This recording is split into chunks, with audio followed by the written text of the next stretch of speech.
Hello, this is Matthew Robert Payne. This is the House of the Prophetic, video number 6, and this is called The Bricks of the House.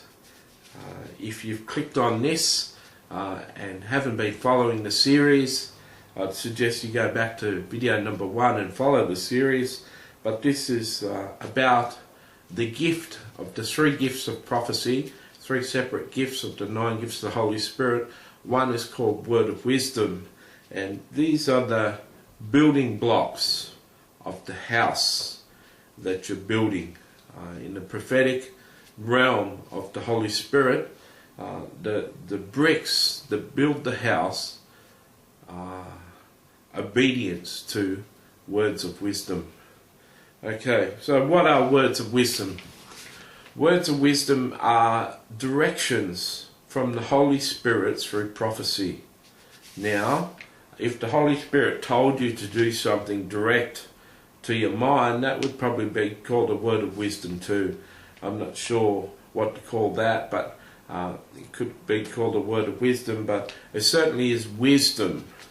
We all agree to obey the Holy Spirit. The best course of action that you can take in your life is to do what God tells you to do. Always do what God tells you to do. That's always the best course of action. Mightn't be the easiest. In the short term, it mightn't be the most successful. Mightn't be the most enjoyable.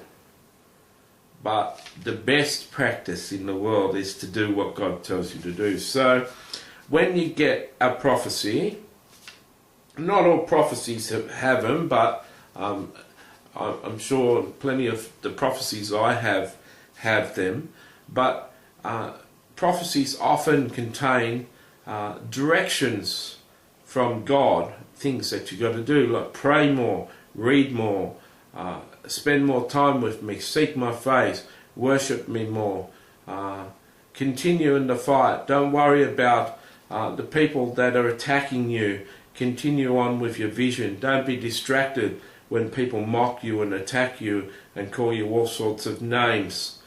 Continue on with the vision and the job I've set before you. That's a word of wisdom. Recently, I've had people make blogs and videos calling me a false prophet. This has hurt me a lot because I love the Lord, I love to follow Him, and as far as I know, I'm not teaching any mistruth. I'm not building a church or trying to create a following or anything, and so it's very hurtful. But there's 6 prophecies in my printed prophecies that I've got over my life that have come in the last year, and 6 of them say don't be distracted by the people that mock you, but keep on doing what I told you to do, continue on the vision.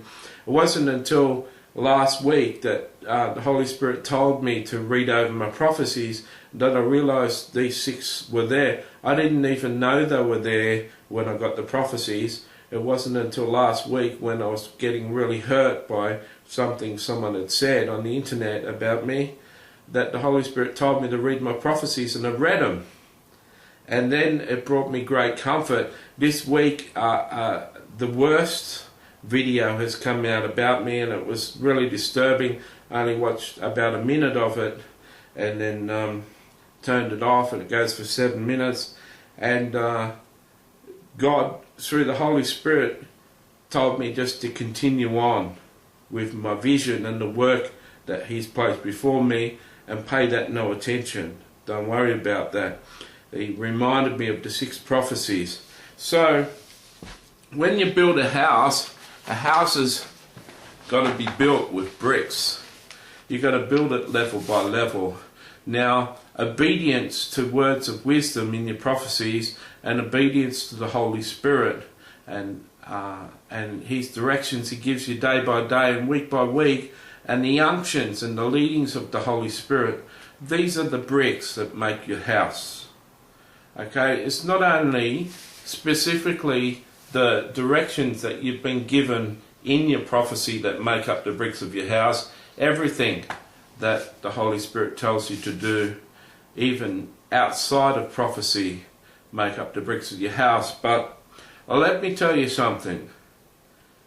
if the Lord tells you to seek Him, if the Lord tells you to spend more time in His presence, if the Lord tells you to relax and just soak and spend more time with Him, and you don't do it, you extend the time it takes for your prophecy to be fulfilled. In other words, if the Lord, another example would be if the Lord told you He wants you to go to Bible school and to study and train to be a pastor, the longer you put that off, the longer it'll take to fulfill your potential and the prophecies over your life. If the Lord has told you in a prophecy to go to Bible college and you don't do it, while ever you disobey, the prophecies over your life won't be fulfilled. So you can't build a house without putting the bricks there. And anything you try and build the house with that aren't bricks just won't stand. It'll fall apart. And so it's essential that you obey. It's essential that you obey God. Now you got a choice. There's many people in the Christian church, I'd say at least 80% of the people in the Christian church don't achieve their potential on earth in their lifetime. I'd say there's only 20% of people that come close to achieving the potential God had for them. This comes from misteaching. This comes from people not spending time in the Word. It comes from not having a right relationship with God. It comes from certain churches and pastors not being able to teach their people and equip their people for service and to fulfill their role. It comes from a lack of the prophetic in the church, where people don't know their purpose and their destinies and what they're meant to be doing. It comes from all sorts of reasons, but there's many reasons.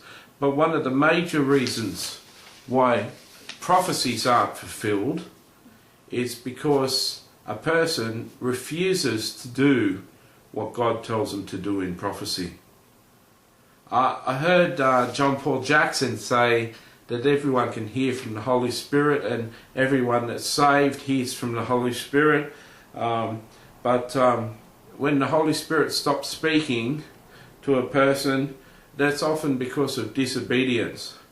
He says to a person, if you want to hear the Holy Spirit speak to you again, or God speak to you again, just go back and do that thing He told you to do that you didn't do. Go back and do it, and He'll start to speak to you again. And this is true. There's many people who are unhappy that the prophecies haven't been fulfilled, but they haven't been doing anything God told them to do, or they've only been partially doing what God called them to do. This isn't right.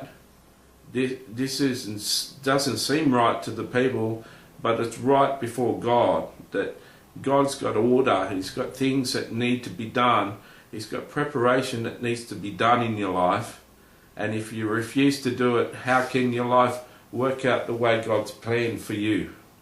If God's given you the plans and the ways to do something and given you instructions on how to build your house, you need to build your house that way. That's simply what you need to do. So, to sum up, the drawings of the house is the prophecy over your life about your future. The bricks of the house, they're the words of wisdom and the things the Holy Spirit tells you to do day by day. You need to do them, folks. See.